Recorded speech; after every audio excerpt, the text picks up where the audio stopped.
Hello, welcome to Comic Tropes. I'm your host, Chris. So the movie Shang-Chi and the Legend of the Ten Rings just came out, and in my opinion, it's one of the stronger Marvel movies. It kept true to the core of the character and the broad strokes of his origins, but it actually departed in several interesting ways. So today, I thought it would be fun to take a look at the differences between the original comic books and the screen adaptation. Without any further ado, let's get into it. Shang-Chi was created by writer Steve Engleheart and artist Jim Starlin in Special Marvel Edition number 15.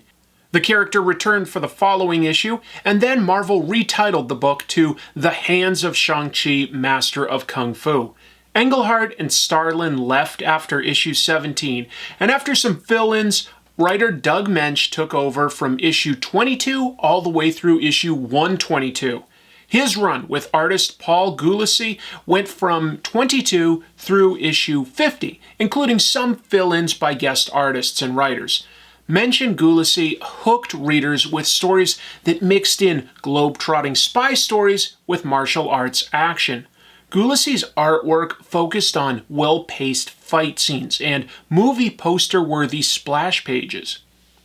After Gulacy left, fan-favorite artist Mike Zeck began a long run from issue 64 through 99, at which point his inker Gene Day took over until issue 120.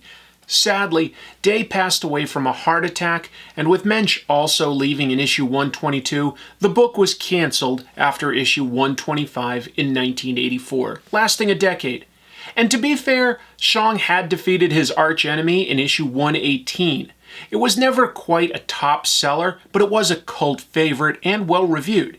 In retrospect, it has some racist elements that have not aged well, like coloring Shang-Chi orange all the time, even after coloring techniques had evolved, and using quips on the cover like, "The fortune cookie says death." Shang-Chi was one of Marvel's new titles they launched in the 70s based on pop culture trends at the time. Kung Fu was popular thanks to Bruce Lee and shows like Kung Fu, so Marvel created Shang-Chi and Iron Fist. They also capitalized on blaxploitation with characters like Luke Cage and Blade, and on motorcycle culture and Satanism with Ghost Rider. Of course, Marvel also created US-1, who was a trucker who could use CB radios with his mind, so not all of these creations stood the test of time.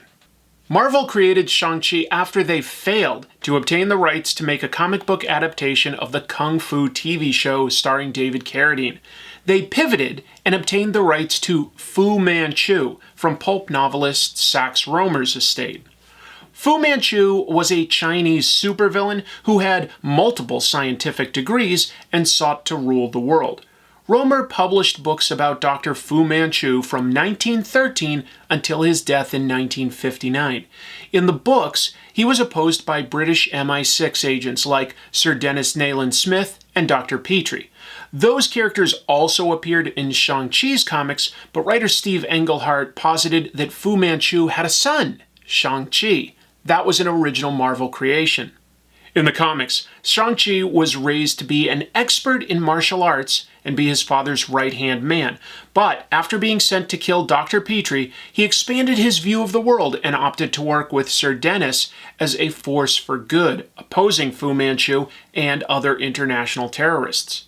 In the movie, Shang-Chi was raised by a Chinese supervillain and also opts to run away after his first kill, but lives his life for 10 years in San Francisco before his father pulls him back in. The movies do not include the Sax Rohmer characters like Sir Dennis, and Fu Manchu has been turned into an amalgamation of that character and Iron Man's archenemy, the Mandarin. Marvel eventually lost the rights to Sax Rohmer's character and didn't use him again until 2010, when writer Ed Brubaker brought him back in Secret Avengers with the storyline that Fu Manchu was an alias and the character's real name is Zheng Zhu. The movie calls him Wenwu and gives him the control of a terrorist organization called the Ten Rings. Wenwu controls 10 mysterious ring bands that give him powerful energy-based powers and prolonged life, said to be over 1,000 years. In the comics, the Mandarin stole 10 rings that he wears on each finger.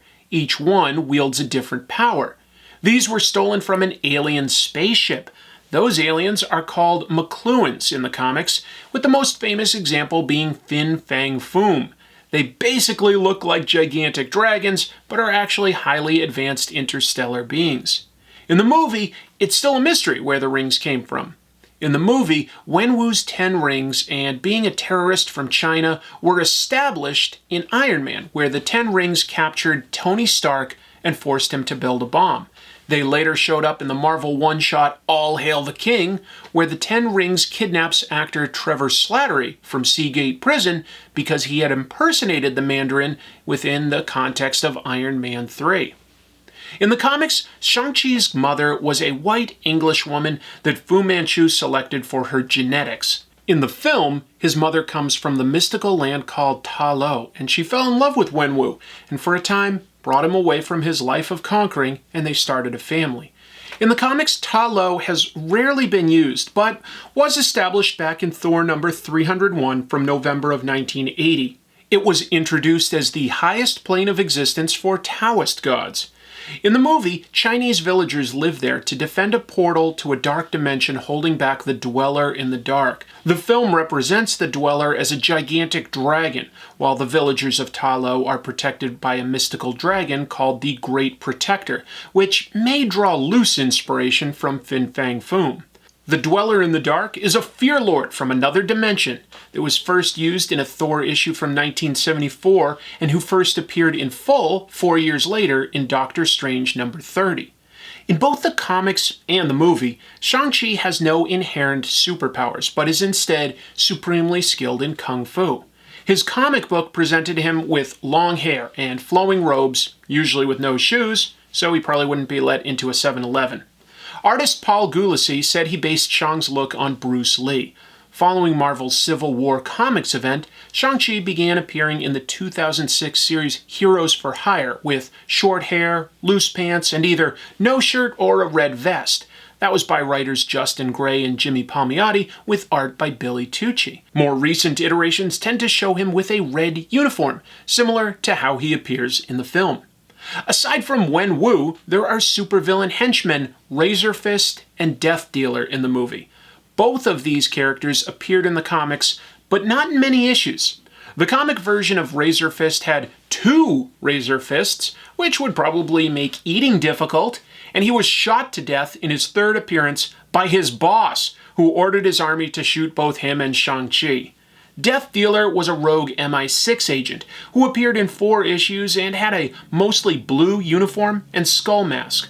The movie version is much cooler and is portrayed by Andy Lay from the YouTube channel Marshall Club. Strongly recommended. In the movie, Shang-Chi's romantic interest is his best friend Katy, played by Awkwafina, who almost steals the movie. She's smart and tough, but an underachiever. In the comics, Shang-Chi's love interest was MI6 agent Leiko Wu. She first appeared in issue 33, which is most famous for coloring one of Shang-Chi's feet with a normal skin tone and the rest of him orange. Leiko was in a relationship with their fellow agent Clive Reston for most of the run. Her relationship with Shang-Chi never really went anywhere. Shang-Chi also has a sister in the movie named Xialing. In the comics, he had a sister named Fa Lo Sui, who had been created by Sax Rohmer and was an older sister, loyal to Fu Manchu.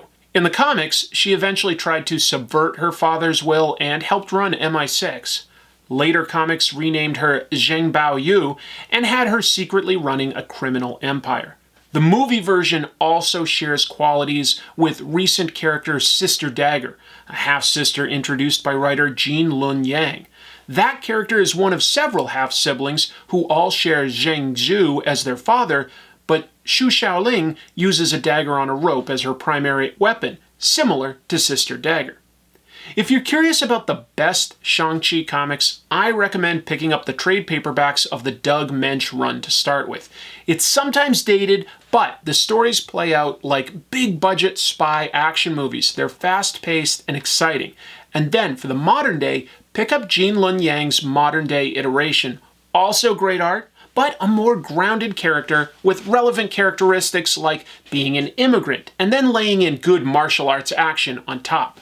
And there you have it. The main similarities come in the name, the rough origin, and then characteristics that the main villain Wenwu tends to share with Fu Manchu. Those are the main things, and then the fact that he has a sister. It's fairly loose in terms of its adaptation, but it works. They've recontextualized certain elements from the comics, like Dweller in the Dark, Talos, things like that.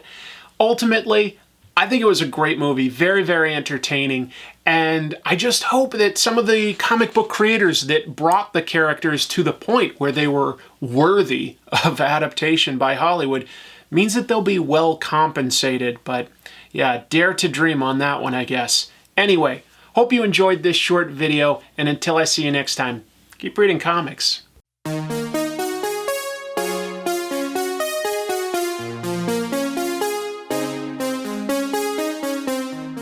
Thanks for watching this video. If you liked it, please consider hitting like and subscribe.